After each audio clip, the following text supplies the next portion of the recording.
What up, y'all? Today's video, you can tell, is a bit of a different one. Y'all know how much I love to upgrade, from the bikes I unbox all the way up to the bikes that I build. But not only do I like to upgrade bikes, I love to upgrade the production on my channel, and I've already done it before with a new set of cameras, this GoPro 12 and the Ace Pro that's chilling at home right now. But I had to do it again. Not only did I buy a new gimbal, I finally got me a 360 camera. Let's talk about it. For the longest amount of time, I've been thinking about getting a gimbal, especially for times like I'm in the middle of just trying to show something off, I'm at a group ride, or most importantly, after a build or even a review with a bike or a build, I'm trying to get my cool little cinematic shots. Me, I tend to be a little shaky in the hands. The footage was just not that smooth and the cinematics were not as good as I wanted them to be. So it should be much easier with a gimbal. What's most important is this little guy right here. I've been wanting one of these for so long now, and I finally got one. I got Insta360's latest X4 360 camera, and I can't wait to test it out. But before we rush into the X4, I want to introduce something else. Not only did I get a new 360 camera, I also got a new phone, and that's a Samsung S24 Ultra. So me getting this new phone, I kind of want to play around with it and compare it to my old one. My old phone being the Galaxy Note 10 Plus. Pretty much exactly the same as the S24, just 5 years older. So I really want to put the camera lens to the test because what you're seeing me through right now is the S24. Any videos like this where it's a third-person view where you're seeing me unboxing something, reviewing something, or just talking to y'all like this, the new S24 is gonna be the phone that I use. I just wanna show it off a little bit and just show y'all how much better the quality is gonna be compared to my old Galaxy Note 10 Plus. Besides the fact that I need a new phone anyways, the Galaxy Note 10 Plus, I started seeing some old phone problems, and most of all, that phone was just so beat up, man. I dropped it so hard. It's just time to upgrade. And I said this in the Sir Mega Ride, but it was giving me sim issues. You know, I don't want to be out here, something go crazy. I can't call nobody, I can't contact anybody because the sim keeps not working. But before we jump too far into the test, let's see how these two items come out the box. And yes, you may have noticed this is a new helmet. I got a new look I'm trying to put together, and real soon, when I get it together, that's all y'all gonna see me wear in the rest of the future videos.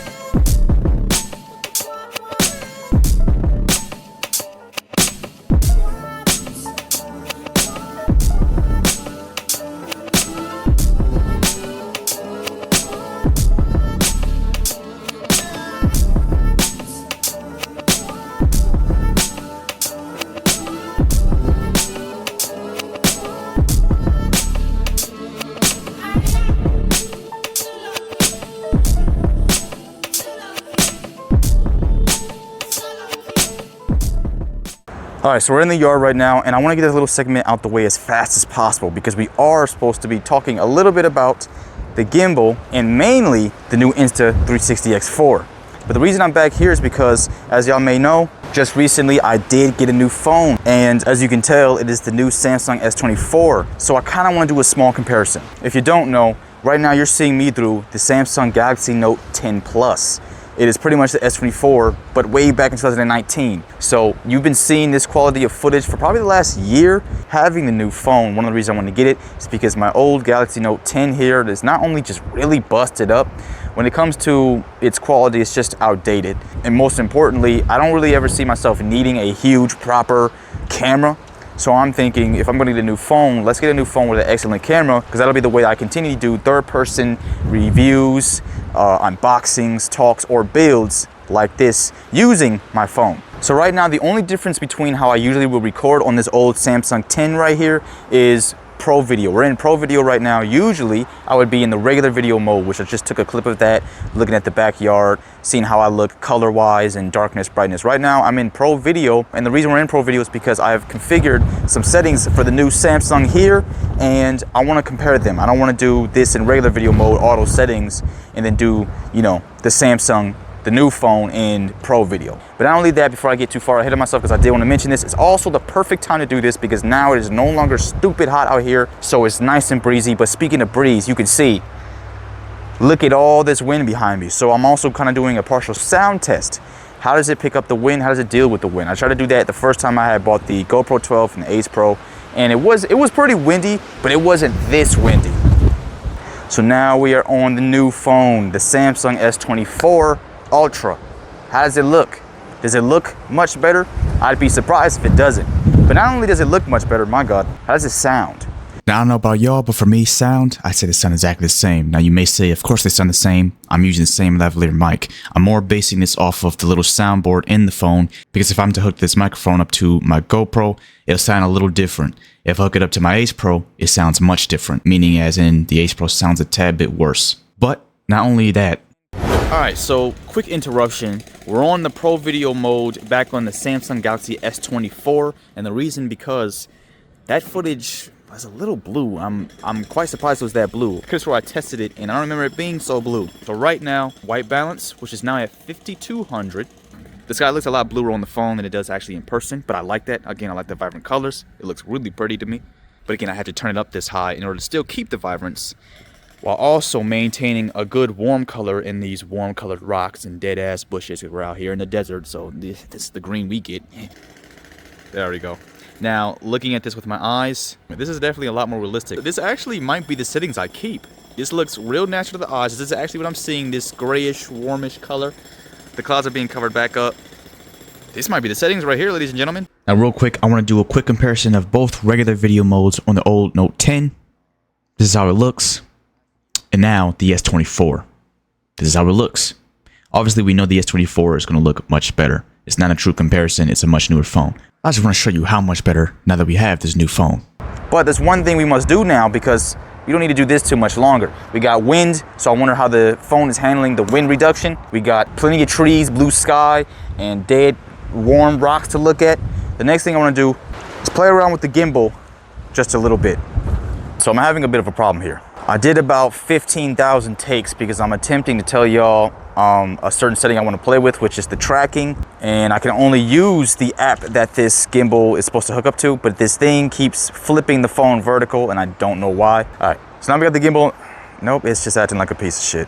I've used this gimbal a few times, just using some test shots, and it's never done this. So I need to hurry up and spend some time with this thing, shit, maybe even the Insta X4 too, in case I have a faulty product. I can hurry up and send it back because I'm running out of time, and this is pissing me off. It did it like at least 7 times. I'm not even over exaggerating. Again, I want to mess with the tracking, but the thing with this, gimbals and companies that make gimbals tend to love Apple. Apple must be paying them a lot of money, where there's not too much gimbals that allow you to access all of Android phone settings. So this one being the so-called gimbal that allows you to access the most of an Android phone settings, you have to use their app to access those settings, but yet and still I can't use Pro Video. It has yet to flip on me, so that's cool.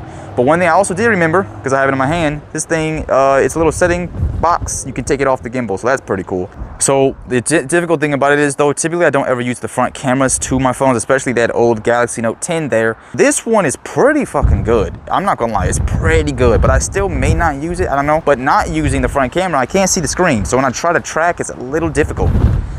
So let me see if I can get it to track me right now. So doing these extra takes, it keeps flipping the phone. But as you can see, it is now tracking me. So, ooh, it stopped tracking. So it's tracking me now. Now you may ask, if you know a little something about the 360 camera, can't the good old Insta360 X4 track you? Which it can.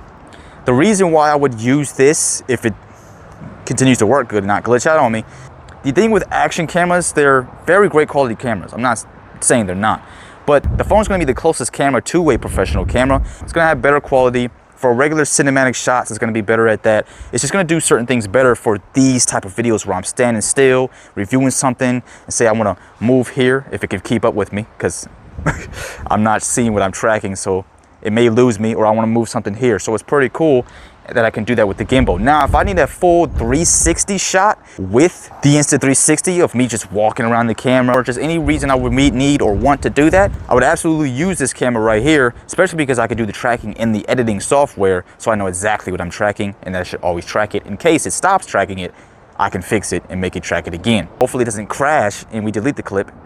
What just happened there? The gimbal is glitching out, man. I don't know if it's the wind, I don't know what it is, but it's glitching out. Anyways, and now we are on the Insta360 X4. Now this being the smallest, skinniest camera, hopefully can cut through the wind and not have this tripod one to fall over. How does this sound? How's the quality? Now for settings, I kind of am 100% on my settings, but I'm kind of not. I'm 100% on the majority of my settings, as in the white balance and ISO and all that stuff. I just copied my Ace Pro. That's all I did. I copied my Ace Pro. I even got it in the vivid settings. So I'm kind of expecting it to look like the Ace Pro when it comes to its colors and quality and yada, yada, yada. Of course, it's in 360 mode, so I can go all around this camera. And we just talked about tracking on the Samsung S24 hooked up to the iSteady V3. So I can be up in the editing software and just track me doing that full circle. But where I'm a little not too sure what to do for settings is, I don't know if I want to do 4K, 5.7K, or 8K. Right now, I'm in 5.7 plus K. 8K, I'm kind of just wondering if I just turn the 8K up, even though I'm more likely going to edit the video in 4K, will it just give me the best quality still, regardless? And the thing with using 8K is, I can go from 7 hours recording in 4K 30 down to 1 hour in 8K. And not only that, the heat.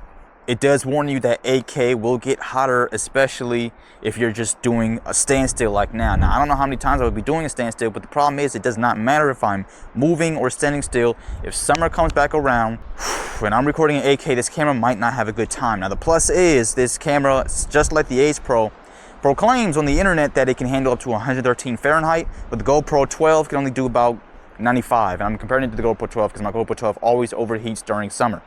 Which means if I record in 8K on the Ace Pro would probably overheat. And I would, again, do the same for the camera here. So maybe I'll bump it up to 5.7, maybe I'll do 5.7 plus, or maybe I'll just keep it in 4K. But the reason I'm thinking about bumping it up, because usually I wouldn't care, I'd keep it in 4K, is because this being a 360 camera, a lot of zooming in, zooming out, catching angles. So when you zoom in, if I can keep pixels from looking too big, quality from decreasing a little too much, that'd be nice. It's just, I don't want to get this camera too hot. And I would like to have, again, a good amount of record time. So I may do 5.7, I may stay in 5.7 plus. I think 5.7 plus still gives me 3 hours and 59 minutes of record time, which usually I'm not writing for that long. I'm not writing for 4 hours. Usually max, I'm only doing 2. But this has been a simple test. It's still stupid windy out here. I'm still watching this tripod, make sure it does not knock over. And yeah, what's the quality looking like? And how does the sound sound? Let's finally get on the road. I start messing with some angles. Right. So we got the Insta360 right here.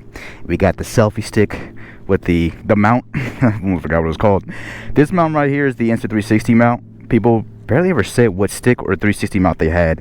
So I had to figure it out myself. And when I finally did, I bought this. This mount's pretty goddamn excellent. It comes with this, so when you can't tighten it with your hand no more, you use this to tighten it, and it gives you a lot more leverage to tighten this thing as much as possible, and it goes nowhere. This mechanism is cool. When you let this loose, it allows it to spin this way, and let it a little more loose, you can spin it this way. A lot of people with the 360 camera will kind of do the basic angle where they have it coming far out from here, and you can just see straight behind them or directly in front of them, you know, the typical third-person mount. I want to just get a little bit of that, you know, side angle. So one of the angles I had, which I'll show, I had the camera sticking out, I think I had the camera sticking out like this. And it was a sick angle. But my problem is, if I'm ever in heavy traffic and I'm bobbing and weaving through cars, at least trying to, I don't want the camera to hit the car. If I'm ever in a group ride, I don't want somebody trying to get past me to hit my camera. So having it like this still sticks out a good amount, but not nearly as bad. But we're gonna mess with this angle because I personally like this a lot. You get a view over me a little bit. Now let's turn it on. Get in the right setting here. I think I actually am in the right setting. Yes, I am. Let's go for a ride. And let's talk about this 360 camera. Get right up in this middle lane. I would like to go to the park, but it's just not being an e-bike. I don't like to do it too often. I've only done it once, maybe twice. Alright, the Insta360 X4. Man, I've been wanting one of these cameras for so long now. I think the first time I talked about getting a 360 camera, I think it was like May, April 2023. Around the time I first started rolling with Jay, and then he had just got his Grom. I really wonder what this angle looks like. This is sick. So it gets real rough right here. I'm wondering how the stabilization is on the Insta360, especially being on the stick. Yeah, how did that look? I'm remembering correctly now. It was the first video I did on Jay's Grom because he had literally just got it. I also did the switch on the rear sprocket to my old bobber. Man, that thing needs repairing. Kind of miss it. And I remember saying in that video, I'm pretty sure I said I wanted to get a 360 camera, and I had my eyes on the Insta360 X3. That was a year and a few months ago. And then skipping a whole lot of time later, and that's when I got this new GoPro 12 and the Ace Pro, and kind of stopped me from getting a 360, which I'm glad I didn't get it, because literally, if I would have got the X3, 1 month later this X4 ad came out. That means it wouldn't allow me to return the X3 to get the X4. So that would have been real annoying. Jeez. Yo, the bump threw my thumb off the throttle so hard when I went to regain my balance back on the bike or pull myself back up. I hit the throttle hard as hell. So we out here chilling. We finally can get some of them third-person angles with this camera, some extra cool ones. And speaking of some third-person angles, this is where I want to show y'all some clips of me messing around with angles I was using. One of them being, I had slapped the 360 kind of where the sissy bar is, because I thought that would be really cool to get like a shot behind me. I feel like maybe later on I'll try it again, because I had the camera a little tall. I think this time I'll lower it and try to see if I can back it up to give more distance so you can see the bike more. That would be sick with a little bit of a side angle, not directly behind me. I love the side angle. And then the camera angle I would love to do right now, but because I'm trying to get in the mix of traffic, which is where we're about to be right now, is where I had the camera sticking way out. So I was talking about in the lot. Again, I don't want to do that and accidentally hit the camera on somebody's car. As y'all can see, those are some cool ass angles. I like those a lot. And you know, I don't really have anybody at all to get like third person angles of me on the bike. So being able to do it myself with the 360 camera is honestly sick as hell. Oh my god. Okay. I think I have an old SD card problem. Because the 360 camera, the second time I did it, it stopped recording, giving me some SD card being too slow error. Come on. Recording again. Yeah, it's the second time I did that. Some SD card error, but I did get the SD card a long time ago, and I don't know if it's as good of an SD card as my other action cameras, which a little tedious, but I guess I'll just start having to pull SD cards out of a camera that I'm not using and put it in that one. Hopefully it'll continue recording. I gotta search that one up. But anyways, riding with people hasn't been too often, at least not lately like it used to be. You know, people got their lives, they've been busy and all that. But when I do ride with people, persons, can finally catch better angles of them behind me. So like the time when Jake got his Grom and we were doing our little race, the camera angle I got him was actually perfect. But there's other times where I'll be riding with him and his friends or other people, and sometimes the angles ain't that great. Oh shit, I went further than I wanted. You know what? Fuck it. Just make an early turn. We got plenty of battery too. But being able to catch angles with people I may ride with is nice. It's all beautiful, man. So glad I got this camera. I don't know if this is a correct turn to make, but I'm making the turn. Okay, still recording. Sheesh. Be Jake breaking that motherfucker. That sounds so good. Damn, I didn't know they'd be Jake breaking it for so long. The wind that came off that truck. See, this is where if I had the camera in the other angle and these cars passing by the way they are, that would be sketchy. If someone just a little too close to my side in their angle smack the shit out of the camera, or a mirror hits the camera, I'd be pissed. Not only did I just damage somebody's car, but my camera that I literally just bought would be probably badly broken, getting hit that hard and then hitting the ground that hard afterwards. Yeah, I think it'd be pretty badly broken. So about a minute and a half later, the camera ended up cutting off again due to that SD card error. But reading it, it's a SD card format. It's something about it being a little too slow, and I think that has something to do with the SD card that I got is not the higher speed ones. Now, it does tell you that there is a mode you can go into for slower SD cards. Therefore, it should not be a major issue if you have a slow one, and whatever setting it is, which I have yet to use, you can turn it on and it should fix that issue. I'm just personally hoping it does not lower the quality of my footage, at least not too badly. But now that we know the quality from this 360 camera is absolutely excellent, I don't think we need to see any more. Let's now move on to the small gimbal test. Let's see how stable this gimbal makes my phone footage.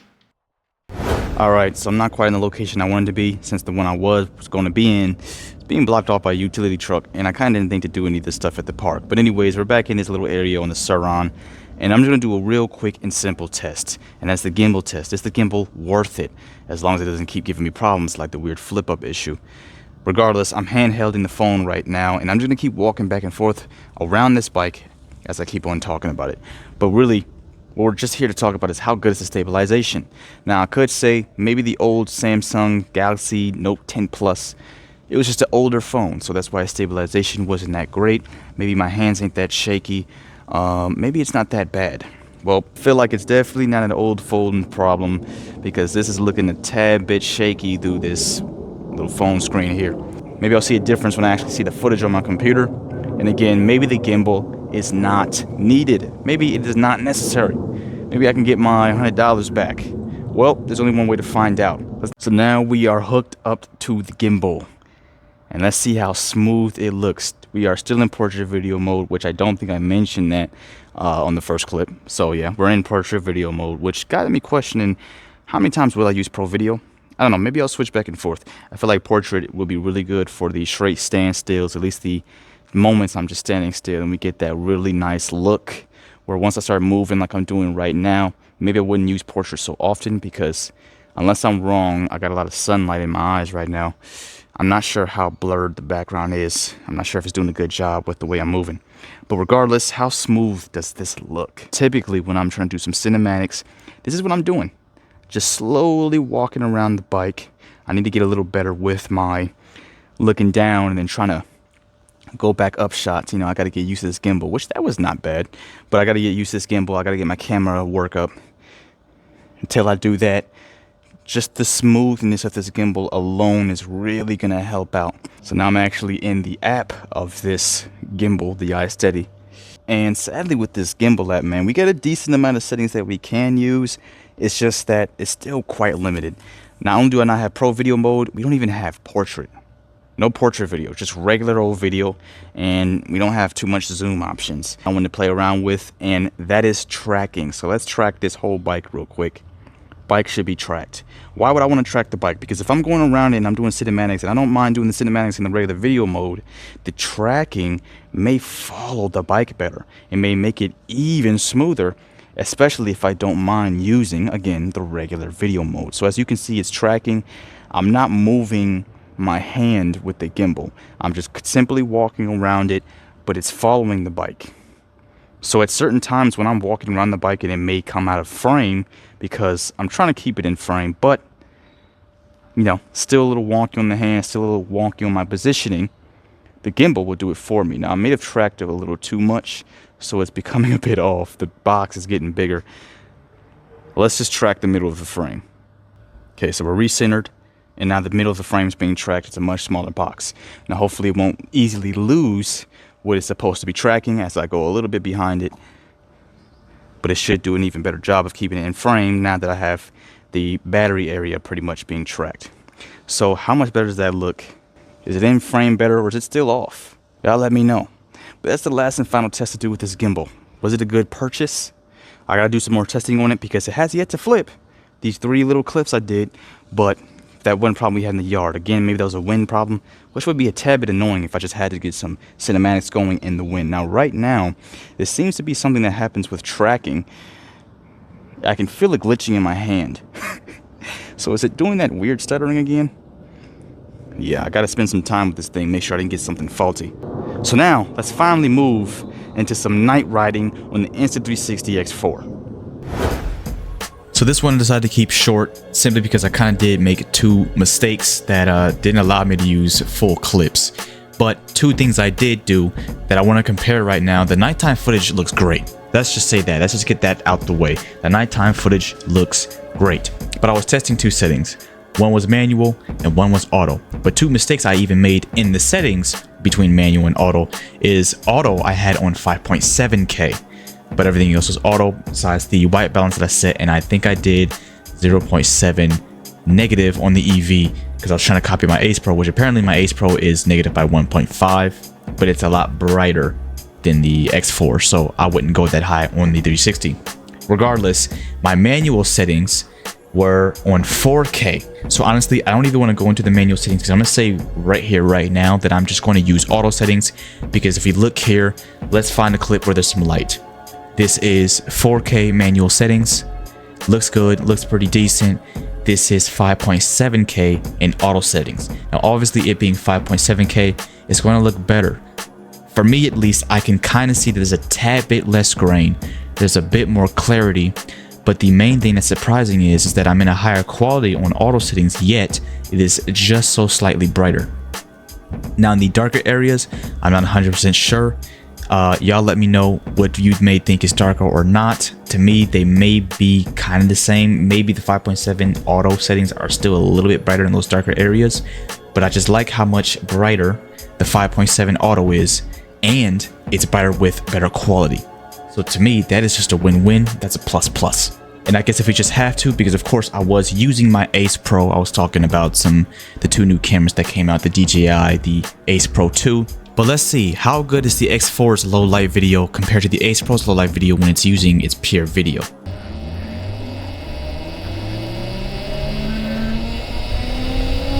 We're on auto settings. I don't want to do this full route because I'm cold as hell, but we're doing it. I'm pushing through. But I will be trying to take a peek at the camera so it doesn't, in case it cuts off, I can try to quickly pull over. Hey, look at the lights I got on there. That's kind of nice. It's not much you can change in auto settings. I think it's just like white balance EV, which I do have EV at a negative 0.7, trying to match what I would typically have on my Ace Pro. Nighttime settings. This is definitely going to be the last bit of test time. I was supposed to go to the park. I don't think I'm gonna do that shit. Fuck that. Fuck that, motherfucker. Yeah, it's a struggle, man. It is seriously painful to go to such hot summer, 100+ degrees, maybe even 110, and then you get smacked with 60. I'm from New York, but when you've been here for 16 or more years, you are not acclimated to New York weather no more. So actually seeing this footage test, the X4 and its nighttime footage is a lot closer to the Ace Pro than I thought it would be. I almost wonder if there is some form of AI pure video thing going on in the X4. They just didn't advertise it like they did the Ace Pro because that was their big ongoing thing for the Ace Pro. Also because it's the first camera to have the pure video, so it would make sense. But actually seeing this side by side, this is a lot closer than I thought it would be. Mind you, both cameras are in auto settings. Now, again, the Ace Pro is in EV negative 1.5, so that will make the footage look a bit darker than what it can actually be. Therefore, it can't be brighter than this. It's just, to me, sometimes it was a little too bright. I like to keep some form of cinematic-ish look. If not cinematic look, I don't want things to look overexposed. And some of these bright street lights was looking real bright, even brighter than what I was actually seeing, which I guess if you want that, it'll work out for you. But that is it, ladies and gents. I'm not gonna lie, I ran out of time in order to do a proper outro. So here I am doing one in a voiceover. Besides all that, this has been it. If you like this video, please go ahead, like, comment, and hit the subscribe button to get electrified with the rest of the people. Become electric with the rest of the people. It has been and I hope y'all like the production upgrade. Stay tuned for more, and I am out. Peace.